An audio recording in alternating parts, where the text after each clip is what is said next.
You can't really progress until you're willing to learn from the past.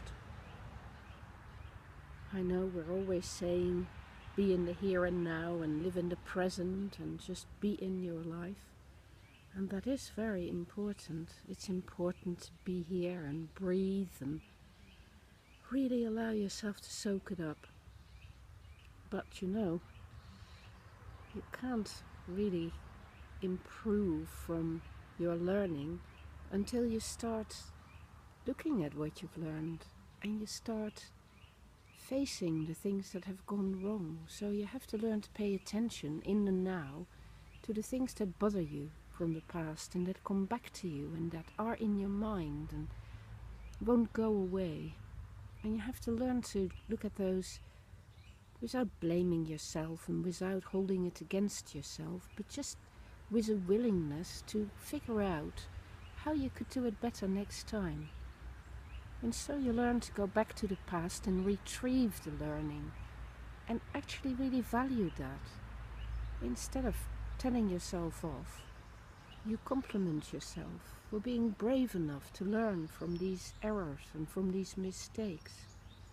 Learning from your mistakes is one of the most rich sources of feeling better, because as long as you leave the mistakes just sitting there in your way, kind of bothering you and kind of upsetting you, as long as you do that, it makes you feel worse. It makes you feel uneasy. It makes you feel ill at ease. And every ill at easiness is a sign that there is some learning that you haven't picked up yet. So do it, feel the unease and start picking up on it and start learning from it and start realizing that every time you face something like that, things will improve, because you will realize also the things you're doing better. Because when you get into the habit of going back over stuff in the past, you'll start to see, and you must do this and attend to it, that every time you make a mistake, you make it in a better way. And you're taking some small steps forward towards getting good at this business of improving your life. And then as you begin to get faith in yourself and confidence in your ability to face up to the bad things, the bad feelings, the ill feeling, and learning from that, life becomes much more pleasurable, because then, you become free to improve all the time. It's just the same as when you're learning a sport or when you're learning a skill.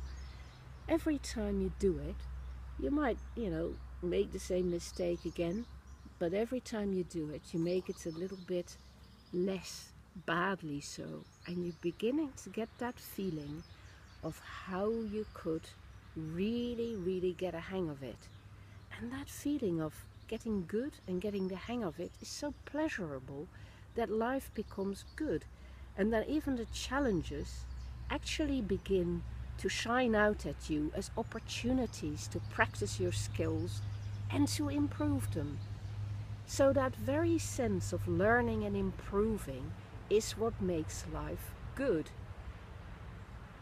It's just the sense of your own aliveness and your own capacity for being what you are and becoming better at being what you are and more able to feel it deeply and to live it and experience for all it's worth, moving constantly backwards and forwards from your present intensity to your past learning and to your projecting it forwards towards a new future, the time being plaited together in a whole framework of time. And that was a fly just sitting on the camera. Hello, my friend. Thank you for saying hello to me today. Bye bye now.